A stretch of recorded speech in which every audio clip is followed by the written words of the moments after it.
తనకి ఇద్దరు కుమారులు ఉన్నప్పటికీ కూడా తన బాగోగుల్ని ఏమాత్రం పట్టించుకోవట్లేదంటూ పశ్చిమ గోదావరి జిల్లా ఆచంట మండలం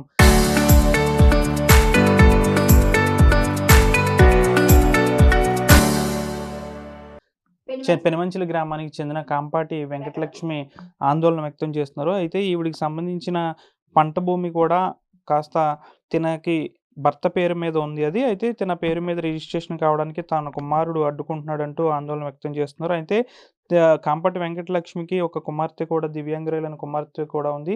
అయితే ఈ ఆస్తి పంపకాల విషయంలో తనను ఇబ్బందులకు గురి చేస్తున్నారంటూ కాంపాటి వెంకటలక్ష్మి కొన్ని రోజుల క్రితమే నరసాపురం ఆర్డీఓ కార్యాలయానికి వెళ్ళి పీజీఆర్ఎస్లో కంప్లైంట్ చేశారు. అయితే ఈమెకున్న సమస్య ఏంటో అడిగి తెలుసుకుందాం. ఏంటమ్మా, ఏంటి సమస్య ఏంటి? మీకు ఇద్దరు కుమారులు అని చెప్తున్నారు, ఏం పట్టించుకోవట్లేదా? ఏం పట్టించుకుంటలేదండి, ఎవరు చూస్తలేదండి,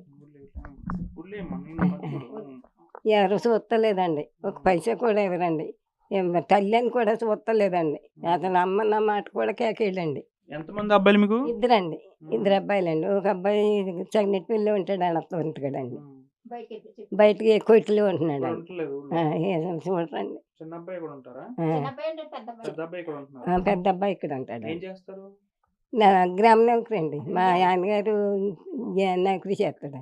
చనిపోతే మీ అబ్బాయికి వచ్చింది, అది వేయించుకున్నాడు. ఉండగానే తన తిరుగుతలేదనండి, నీరసంగా ఉన్నప్పుడు కొడుకుని తిరగమని మూడండి.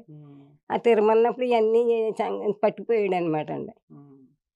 ఇప్పుడు ఏంటి, మీకున్న మీ భర్త గారి పేరు మీద ఉన్న భూమి మీ పేరు మీదకి రాకుండా చూస్తున్నాడా?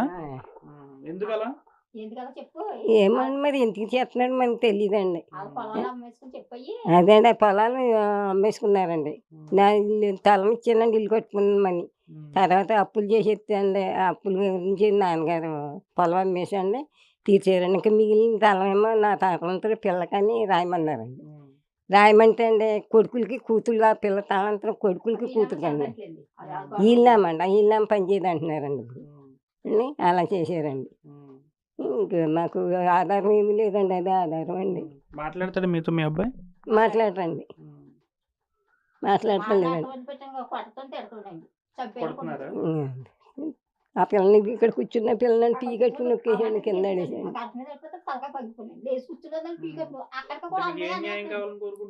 నా పుస్తకాలు రప్పించండి, రైతు భరోసా పడేలాగా, పొలం మాకు స్వాధీనం అయ్యేలాగా చేయమని అడుగుతున్నాను, కోరుకుంటున్నాను.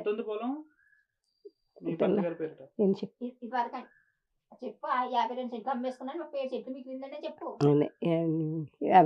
అమ్మేసుకున్నారండి, 52 సెంట్లు అమ్మేసుకున్నారు. మీరేమవుతారమ్మా? నేనంటే చెల్లెళ్ళనండి, కాంపాడి గంగమ్మ చల్లగా చెల్లెళ్ళనండి. ఏంటి 52 సెంట్లు పొలం అండి, మా నాన్నగారి పేరు మీద ఉంటాయండి. స్థలం ఏమో మా అమ్మగారిదండి. 52 సెంట్లు పొలం అమ్మేసుకున్నాండి, మా నాన్నగారి పేరు మీద ఉన్న పొలం అమ్మేసుకున్నాండి. వాళ్ళు బిల్డింగ్ కట్టేసుకున్నారండి. మిగిలింది ఇంకా 37 సెంట్లు అండి. ఆ 37 సెంట్లు నా తల్లి తలాంతరం నాకని చెప్పి నా తండ్రిగా చెప్పారండి. అది చెప్పిన తర్వాత నా తండ్రి చనిపోయి 24 సంవత్సరాలు అయింది ఇప్పటికండి. అప్పటి నుంచి ఇప్పుడు కూడా నా తల్లి పేరు మీద ఆన్లైన్లోకి ఎక్కించకుండా అడ్డుకుంటున్నాడండి. ఇలా చేతనం ఎందుకు అన్నయ్య అని అంటేంటండి, అలాగే వస్తాయి పుస్తకాలు ఏం మార్చక్కర్లేదు, అలాగే వస్తాయని చెప్తున్నాడండి. నిజమే కోసం ఉద్యోగం చేస్తున్నాడు కదా అని చెప్పి నేను అనుకున్నాను కదండి. ఇప్పుడు ఎప్పుడైతే రైతు భరోసాలు అవి పడతాయో అప్పటికన్నా నాకు తెలియలేదండి. ఊళ్ళో రైతుల దగ్గరికి వెళ్తే అదేంటి నీకు సొంత భూమి అంతా కదా మీకు ఎందుకు పడతలేదని అడుగుతున్నారండి వాళ్ళందరూ. అలాగే ఇలా కదమ్మా ఎంఆర్ఓ గారు ఆఫీస్కి వెళ్ళని అడిగారండి. ఎంఆర్ఓ గారు ఆఫీస్కి వెళ్తే ఎంఆర్ఓ గారు ఆఫీస్లో కూడా మా అన్నయ్యండి ఎక్కించడానికి వీల్లేదండి, ఆన్లైన్ చేస్తానికి వీల్లేదని చెప్తున్నాడంటండి. ఆ స్టాఫ్ వాళ్ళందరూ కూడా చెప్తున్నారండి, ఇలాగ మీ అబ్బాయి ఇలా చెప్తున్నాడమ్మా, ఇక్కడ మీకు పని అవ్వదు, వెళ్తే మీరు కలెక్టర్ గారు ఆఫీస్కి వెళ్ళిపోండి లేకపోతే అని చెప్పారండి. అక్కడ కూడా వెళ్ళి జరగడం జరిగిందండి. వచ్చిన తర్వాత ఎంఆర్ఓ గారు అన్నీ సరి చేశారండి, మీ అమ్మగారి పేరు రాసేస్తానమ్మని చెప్పారండి. చెప్పిన తర్వాత మళ్ళీ ఆయన అన్నారండి, సబ్ కలెక్టర్ గారు ఆఫీస్కి వెళ్ళాము, ఒకసారి ఆర్డీఓ గారు కూడా వెళ్ళి కనిపించరండి అన్నారండి. మన సోమవారం రోజునండి ఆర్డీఓ గారు ఆఫీస్కి వెళ్తే ఆర్డీఓ గారు కూడా అమ్మ పేరుని రాసేసారండి. ఆ ఇల్లు కూడానండి 7 సెంట్ల స్థలం లేదండి. నా తల్లి ఏమైందండి, ఇద్దరు అన్నయ్యలకి నాకు సమానమని చెప్పిందండి. అందులో నాకు భాగం లేకుండా వాళ్ళిద్దరు పేరునండి నాకు నా తల్లి కూడా తెలియకుండానండి వాళ్ళిద్దరు పేరు రాయించేసుకున్నారండి. మీ అమ్మగారి పేరు రాసిస్తామన్నారా? రాసిస్తామన్నారు. పాస్ పుస్తకాలు ఇస్తారమ్మా, నీ సీనియర్ సిటిజన్ కదమ్మా, అమ్మగారికి రాసేస్తానని చెప్పేసి నిన్న అయ్యగారు చెప్పారండి అక్కడ నరసాపురంలోనండి. ప్రాబ్లం ఏంటి, ఇంకా రావలేదు కదండి. ఈయన ఇప్పుడు ఏమంటారో ఏంటో తెలియదండి. మళ్ళీనండి కొట్టాడండి. నా తల్లిని కొట్టేసండి, పీకట్టు నొక్కేసని చంపేయాలని చూశాను. ఈ ఆస్తి ఉందని తెలుసండి, నన్ను చంపేయాలని అప్పుడు కొన్ని గ్రహించుకోలేదండి. పెనుమంచిల గ్రామంలో విఆర్ఏగా చేస్తున్నాడండి. ఇప్పుడు మరి మీ అమ్మగారికి బతుకు తెరువు ఎలా? బ్రతుకుదేని పెన్షన్ మీద ఆధారపడండి. ఆ వచ్చిన మా నాన్నగారు ఇచ్చిన పంట ఉంది కదా, నా పంటతోటే మేము బతుకుతున్నామండి. దాని మీద కనీసం ప్రభుత్వం అందించే సహాయాలు మాకేమి అందుతలేదు. రైతు భరోసాలు కానీ ఏమీ రావట్లేదండి మాకండి. అలాగని ఎడుతుంటే సార్ గారు అంటారు, మీరు దివ్యాంగురాలు కదా, మిమ్మల్ని కూడా కొట్టారా? కొట్టారండి సార్. పీకెట్ నొక్కేసాడండి. ఇంకా నేను పీకెట్ నొక్కేసి చంపేయాలని చూసాడు. చుట్టుపక్కల వాళ్ళు వచ్చండి, విడిపించకపోతే చచ్చిపోతుందండి. మా అమ్మ గబ వచ్చారండి. గవ పరిగెట్టుకెళ్ళండి, నా కూతురు చంపేస్తున్నారు బాబు, చంపేస్తున్నాను కేకేస్తండి. గవ పరిగెట్టుకొచ్చండి. వాళ్ళు ఇడిపించకపోతే ఇంకా అక్కడ కూడా అన్నయ్య అదేంటి అన్నయ్య అంటున్నానంటండి. అదే నిన్ను చంపేస్తుంటే ఇంకా అన్నయ్య అన్నయ్య అన్నయ్య ఏంటని అడుగుతున్నారండి వాళ్ళు. అంత అలా చేసాడండి. అప్పటి నుంచి కూడా ఇప్పుడు దాకా ఇబ్బందులు పెడితే పచ్చి బూతులండి, చెప్పుకోకూడదండి అలాంటి బూతులండి. నా తల్లి అయిపోయిందండి. ఇద్దరు కొడుకు కూతురునండి. పెద్దనేకండి అండి, పెద్దనేక కొడుకు కూతురేనండి.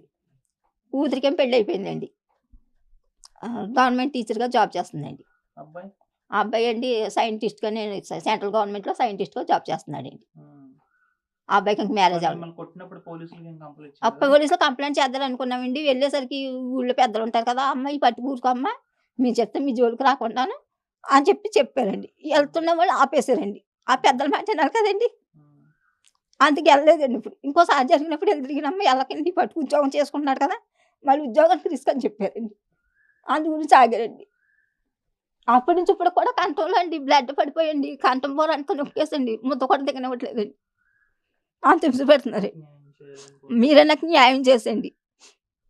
అయితే ప్రధానంగా తన భర్త ద్వారా సంక్రమించిన ఆస్తి ఏదైతే ఉందో అది తన ఎవరైతే ఇక్కడ వెంకటలక్ష్మి గారు ఉన్నారో తనకి రాకుండా, అంతేకాకుండా దివ్యాంగురాలైన తన కుమార్తెకు కూడా ఏమీ చిల్లి గవ్వ కూడా ఇవ్వకుండా చేసేందుకే ఈ విధంగా చేస్తున్నారంటూ వీరు ఆరోపిస్తున్నారు. అయితే దివ్యాంగురాలైన చెల్లిని కూడా చూడకుండా తనపై దాడి చేశాడంటూ కూడా వారు బాధను వ్యక్తం చేస్తున్నారు. ఏదేమైనప్పటికీ కూడా ప్రధానంగా చూసుకుంటే తన తల్లిని చూడాల్సిన కుమారుడు, ఇద్దరు కుమారులు కూడా పట్టించుకోకపోవడంతో పాటు ఉన్న కాస్త ఆస్తిని కూడా తన పేరును రాయనివ్వకుండా ఇబ్బందులకు గురి చేస్తున్నారంటూ వాపోతున్నారు. అధికారులు స్పందించి తమకు న్యాయం చేయాలంటూ వారు డిమాండ్ చేస్తున్నారు. వీడియో జర్నలిస్ట్ వెంకటరమణతో మనోజ్ RTV పెనుమంచుల నుంచి.